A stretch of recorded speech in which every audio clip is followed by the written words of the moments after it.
हो. यांनी वैयक्तिक 1-1 लाख रुपये 70,000 रुपये घातलं तेव्हा मैदान एवढं सुरक्षित पार पडलं. अगदी सत्य. एकही पोरग माघारी गेलं नाही. हो जरा या दानशूर माणसांसाठी टाळ्या करावं. गळीराम बापू गाडगे असतील, शेखर तात्या गाडे असतील, अभिजित आबा एक युवक आहे. 70,000-80,000 गेले गेले गेले सत्य हे.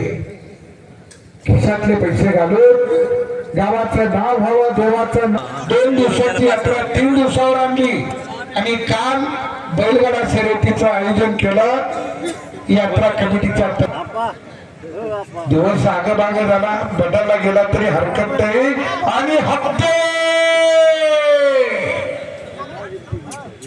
वाहेगुरु वाहेगुरु वाहेगुरु. शिकार करने को आया, शिकार